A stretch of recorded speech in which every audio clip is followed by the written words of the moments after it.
Oklahoma Newsroom, this is an OU update with Ryan Aber. I'm Jenny Carlson. Well, Ryan, the brackets are out. Everybody's filling them out. And OU obviously pretty excited about where they landed, a 3 seed in the East.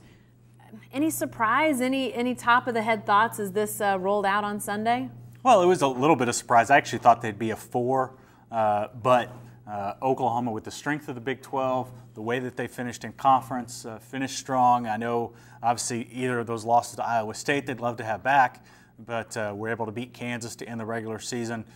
All of that and the strength of the Big 12 helped earn them a 3 seed, and it seems like, just looking at the matchups, it worked out about as well as OU could have hoped. Well, let's talk a little bit about that. Albany is a first-round matchup, Columbus, Ohio, on Friday evening, and then they would play the winner of a play-in game, and Providence, if they win on Sunday, they are matched up with the Virginia sort of area of that East bracket, which, you know, that's obviously down the road a little bit, but you mentioned the matchups looking good.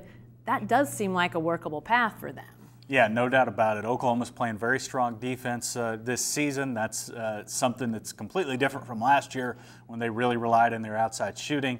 Obviously, they'd like to have better shooting, especially from Buddy Hield most recently, but Albany should be a team that they can bounce back against and build a little bit of confidence, finally get that first NCAA tournament win under Lon Kruger.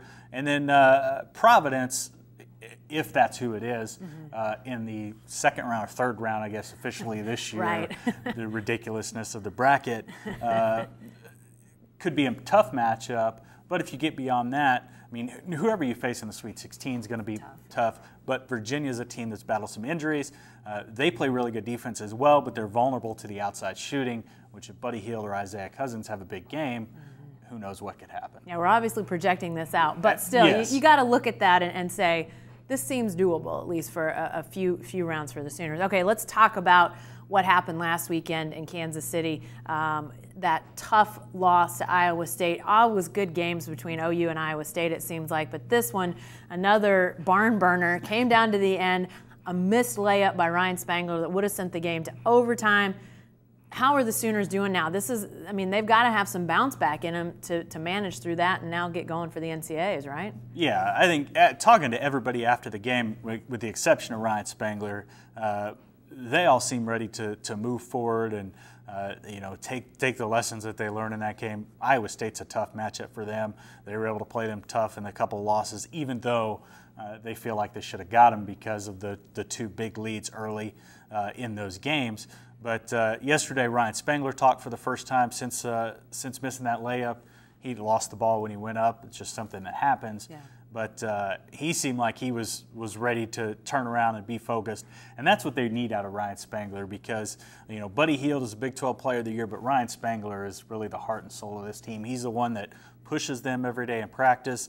He's a big part of why they're much better on defense this season, and they're as good a rebounding team as they are. So they have to have a focused Ryan Spangler to be successful. You almost feel sorry for the guy that Albany has against Ryan Spangler in the first round. Well, and it's funny because Albany's center actually committed to OU under Jeff Capel in 2009. Wow, there's some irony for you right there. Be interesting. Thanks, Ryan. Appreciate it.